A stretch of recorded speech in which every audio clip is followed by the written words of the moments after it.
Le premier renseignement de la prise de parole en public que j'ai reçu, c'était à l'école d'avocat, où là on se disait quand même, faut quand même pas exagérer, mais de façon assez paradoxale d'ailleurs, cet enseignement de la prise de parole en public pour les avocats, pour les élèves avocats, était donné par des comédiens. C'est-à-dire que les avocats se considéraient même indignes de transmettre à leurs futurs confrères ce qui constitue quand même le cœur de notre métier. Donc il y avait un paradoxe qui faisait qu'on confiait à des comédiens en manque de cachet. Et d'ailleurs, je vous indique que parmi ces comédiens en manque de cachet qui enseignaient la prise de parole en public à des jeunes avocats, disons à la fin des années 90 pour ne pas être trop vulgaire, il y avait un certain Franck Dubosc. Et donc finalement, le garçon a fait son chemin depuis. Je n'ai jamais reçu un enseignement, qu'il soit théorique ou pratique, de la prise de parole en public. Et donc, je m'étais dit, mais en fait, j'ai mis 20 ans à ce que ça rentre à peu près dans ma caboche. Et donc, si je peux, en 6 mois, condenser ce que moi, j'ai mis 20 ans à comprendre et à transmettre, bah, c'est peut-être pas inintéressant. Parce que vous savez très bien que parler, c'est une sorte de double mouvement. C'est d'abord aller trouver en soi le message que l'on veut véhiculer, qu'est-ce que tu veux dire, et puis ensuite l'exprimer vers les autres. Et donc, dans ce double mouvement-là, j'essaye simplement de jouer le rôle de catalyseur. Et donc, et après, je mets en forme pour que ce soit plus clair, plus convaincant, mieux articulé, mieux structuré. Mais en réalité, ça a complètement bouleversé ma conception de la parole, cet enseignement, et notamment cet enseignement de la Seine-Saint-Denis, puisque aujourd'hui, je ne concevrais pas de repasser le concours d'éloquence que j'ai passé, qui me paraît lunaire. Maintenant, toutes les pathologies psychiatriques sont classées sont répertoriées dans le manuel de classification des maladies mentales, qu'on appelle le DSM. Le trouble de personnalité narcissique existe dans le DSM depuis le numéro 3.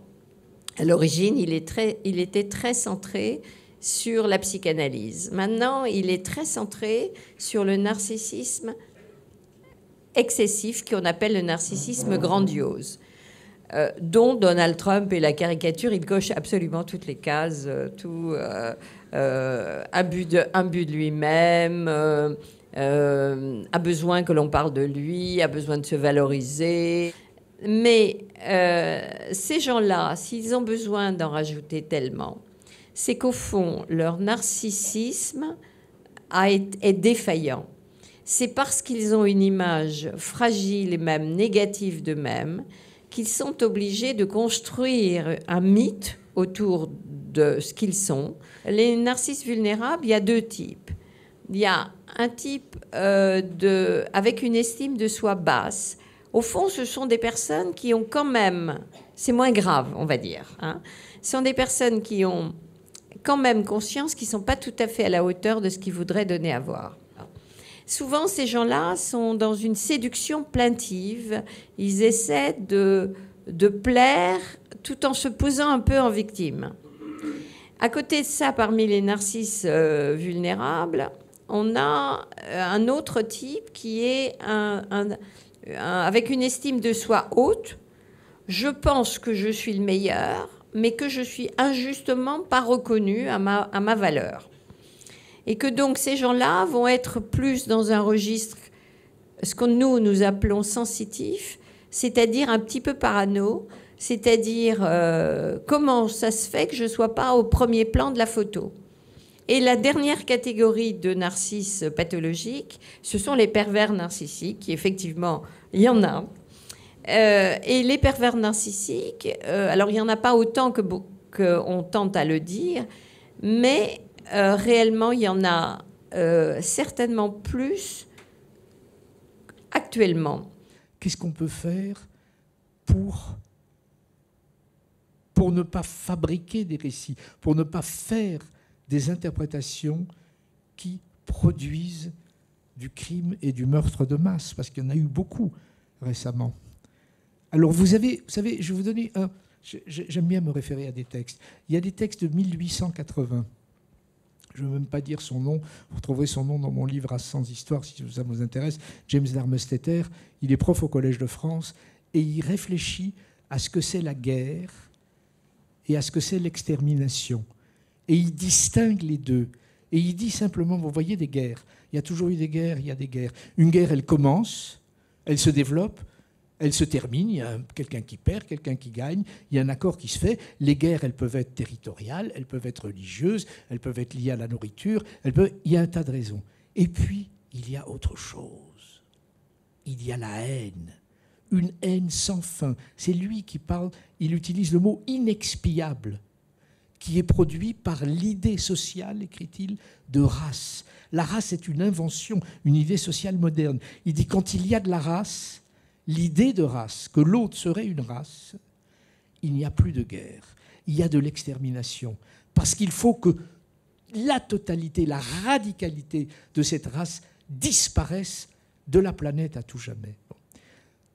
Ça, c'est un texte qui date de 1882, ça fait il y a bientôt 150 ans.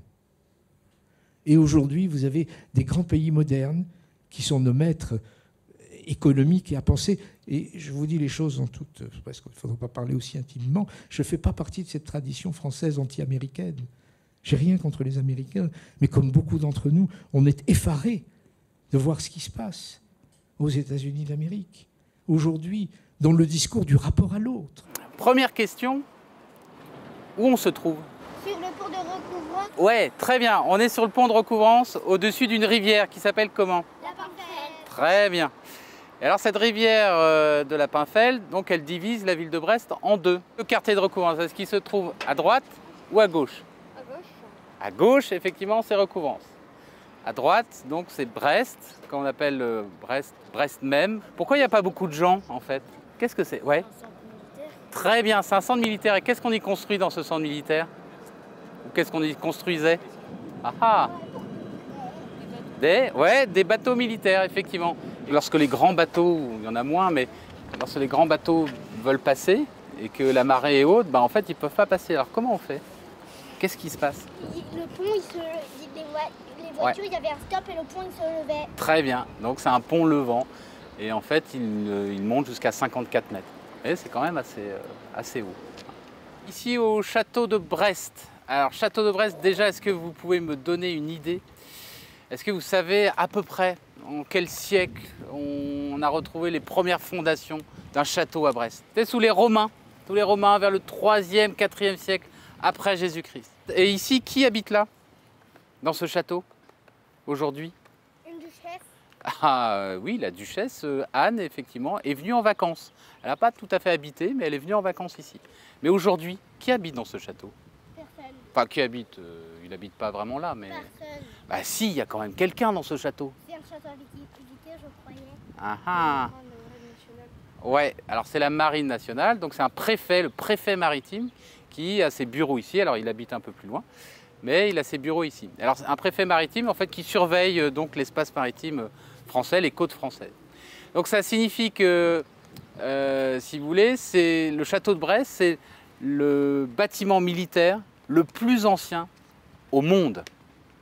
C'est-à-dire que depuis le 2e, 3e siècle après Jésus-Christ jusqu'à aujourd'hui, c'est toujours occupé par des militaires. Et ça en fait un record mondial.